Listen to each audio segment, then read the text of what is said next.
അപ്പോൾ വരസംഘത്തിന്റെ ഇടയിൽ നിന്ന് ആരോ എഴുന്നേറ്റ് വരുന്നത് കണ്ട് അർജുനൻ പെട്ടെന്ന് വീർപ്പടക്കി. സൂതമാഗതർ വിളിച്ചു പറഞ്ഞു, അംഗരാജാധിപനായ കർണൻ. കൂടുതൽ വിശേഷങ്ങളില്ല, അവദാന കീർത്തനങ്ങളുമില്ല. പരമശത്രുവാണെങ്കിലും അയാളുടെ കൂസലില്ലാത്ത ഭാവം എന്നിൽ ബഹുമാനം വളർത്തി. നീണ്ടു നിവർന്നു നടക്കുമ്പോൾ മണ്ഡപത്തിലെ തോരണങ്ങളോളം എത്തുന്നുണ്ട് ഉയർത്തിപ്പിടിച്ച ശിരസ്.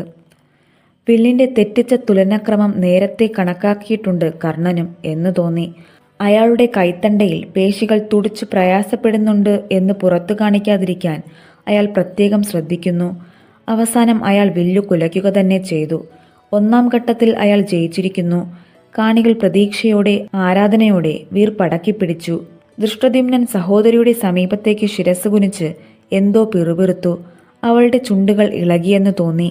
നിവർന്നു നിന്ന ദൃഷ്ടദ്യുമ്നൻ 3 അടി മുൻപോട്ട് വച്ചു പറഞ്ഞു, നിൽക്കട്ടെ, ക്ഷത്രിയർക്കാണ് മത്സരം. കുലയേറ്റിയ വില്ല് സാവധാനം തിരിച്ച് കർണൻ ദൃഷ്ടദ്യുമ്നനെ നോക്കി. രോഷം അവിടെ ഗ്രീഷ്മത്തിലെ കാട്ടുതീ പോലെ ആളിപ്പടരുന്നത് സദസ്സ് മുഴുവൻ കണ്ടു. ദൃഷ്ടദ്യുമ്നൻ മന്ദഹാസം മാറ്റാതെ പറഞ്ഞു, എൻ്റെ സഹോദരി കുലത്തിൽ താണവരെ സ്വീകരിക്കാൻ പോകുന്നില്ല. വൃഥാ വ്യായാമമാണെങ്കിൽ തുടരാം.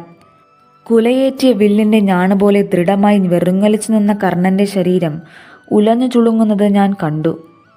അർജുനനിൽ നിന്ന് ആശ്വാസത്തിൻ്റെ ഒരു നെടുവീർപ്പുയർന്നു. എനിക്ക് ശത്രുവിനോട് സഹതാപം തോന്നുന്നത് ഇത് 2-ാമത്തെ സന്ദർഭമാണ്. അതിരഥന്റെ കൈകളിൽ തളർന്നു നിന്ന സമയത്തേക്കാൾ അയാൾ ഇപ്പോൾ പരവശനായിരിക്കുന്നു. കുലയേറ്റിയ വില്ല് നേരത്തെ കാണിച്ചതിലേറെ വൈദഗ്ധ്യം ഉപയോഗിച്ച് അഴിച്ച് അയാൾ മുന്നിലേക്കിട്ടു. മണ്ഡപത്തിന്റെ കൽത്തറയിൽ അതൊരു കിലുക്കവും മുഴക്കവും ചേർന്ന പ്രതിഷേധ സ്വരമുയർത്തി. തലകുനിച്ചു കർണൻ നടന്നത് നേരെ പുറവാതിലിലേക്കാണ്. അപ്പോൾ കാഴ്ചക്കാരുടെ പിറുപിറുപ്പുകൾ ഉച്ചത്തിലുയർന്നു.